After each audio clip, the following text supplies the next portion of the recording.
bugungi ochiq darsimiz fan qanday fan? Qiyosiy pedagogika fani. Ta'limda qiyosiy pedagogika fanini vazifasi quyidagilardan iborat. Bu turli mamlakatlardagi bolalar bog'chalari tizimini, dasturini o'rganadi va qiyoslaydi. Aynan o'rganilgan bilimlar natijasida shu bilimlarni mahalliylashtirishga va tizimlashtirishga qaraladi va milliy ta'lim tizimini yanada takomillashtirishga xizmat qiladi. Yaxshi, rahmat. Qiyosiy pedagogika fanini o'qitishdan maqsad nima?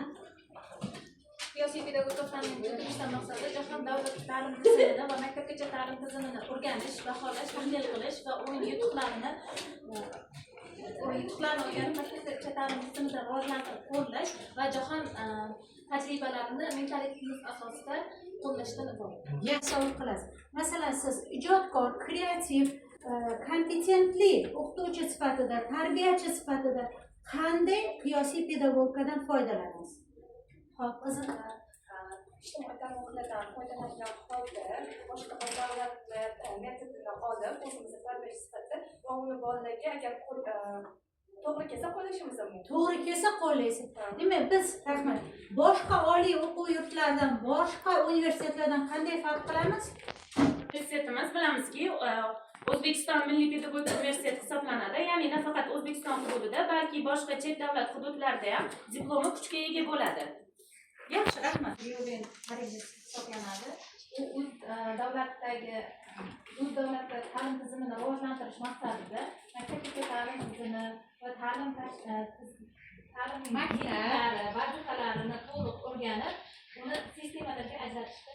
Rahmat kattakon. Ta'lim tarbiya sohasidagi jarayonlarni, ta'lim tarbiyasini o'rganish, metodlarni o'rganish hamda ulardagi tajribalarni o'rganish hamda o'zini yurtidagi o'sha ta'lim tizimini aynan maktabgacha ta'lim tizimini rivojlantirish va boshqaruvni ham takomillashtirishdan iborat. Shu sababli biza qiyosiy pedagogikani maktabgacha ta'lim, maktab sohasida hamda boshqaruv sohasi bo'yicha biz o'rganishga berilgan bu fan. O'zbekiston prezidenti Emomali Rahmon hisoblanadi. Bundan tashqari poytaxti Dushanbe shahri. Juda ham yaxshi. Kim yana to'ldiradi? Mayli. Demak, Tojikistonda eng katta tog' bu Pamir tog'i joylashgan. Demak, Tojikistonda 10 milliondan ortiqroq aholi bor. Tojikistonni, demak, hozir aytganimizdek, mustaqillik biza bilan bir vaqtda, demak, mustaqillikka erishgan. Lekin shu yerda bitta narsaga e'tibor qiling. 2019-yilgacha ularda maktabgacha ta'lim tizimi ularda juda kam.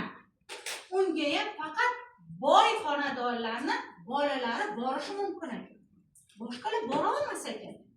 Boshqa nima uchun bora olmaydi boshqalar? Boshqa oddiyroq oilaning bolalari bora olmas ekan. Hurmatli qiladi. Aholi davlat tashkiloti katta pulni demak ta'lim tizimiga bermoqchi, lekin maktabgacha ta'lim tashkilotlarini ochish bilan faqat muammo hal qilinib qolmas ekanda, pedagog xodimlarni ham yetishtirib berish kerak. 19-yilda O'zbekiston Respublikasida prezident qarori chiqarildi. Ya'ni 2019-yil 8-mayda maktabgacha ta'lim tizimini rivojlantirish konsepsiyasi ishlab chiqildi. Maktabgacha ta'lim tizimini rivojlantirish maqsadida ularda mana shu maktabgacha ta'lim tizimini rivojlantirish konsepsiyasi ishlab chiqildi, lekin bu o'sha 2030-yilgacha bo'lgan davrni ko'zda tutgan holda 30% aholi bolalarni qamrovini kengaytirish maqsadida 2017-yil maktabgacha ta'lim sohasini rivojlantirishga juda katta qaratildi, e'tibor qaratildi O'zbekistonda. Qirg'izistonda 2025-yildan boshlab o'sha maktabgacha ta'lim tizimini 30% ga oshirishga e'tibor qaratildi. Ana endi siz juda yaxshi bilasiz, demak, maktabgacha ta'lim tashkilotiga borgan bilan maktabgacha ta'lim tashkilotiga bormagan bolaning farqi bor. Qanday farqi bor? Juda katta farqi bor. Masalan, kim masalan rostdan anavi yozish chizishlarni biladi, borgan she'r aytadi. ikki turga bo'linadi. Davlat maktabgacha ta'lim tashkilotlari va xususiy maktabgacha ta'lim tashkilotlari. Davlat MTTlari va xususiy nodavlat maktabgacha ta'lim tashkilotlari. Shu bilan birgalikda qisqa muddatli guruhlar ham mavjud.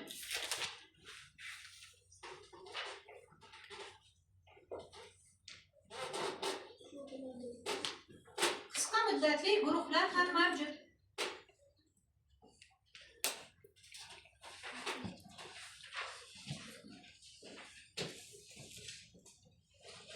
Tojikiston maktabgacha ta'lim tashkilotlarida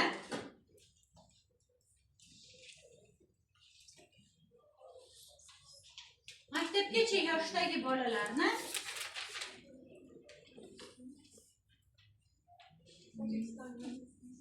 Tojikiston maktabgacha ta'lim tashkilotlarining asosiy vazifalari quyidagilardan iborat. Bolalarni rivojlantirish uchun quyidagi vazifalar qo'yilgan. Har xil qilib yozib ketuvchilar. Jihatdan rivojlantirish,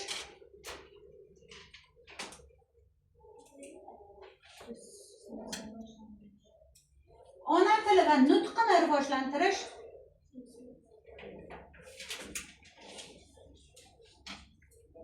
ijtimoiy ko'nikmalarni rivojlantirish,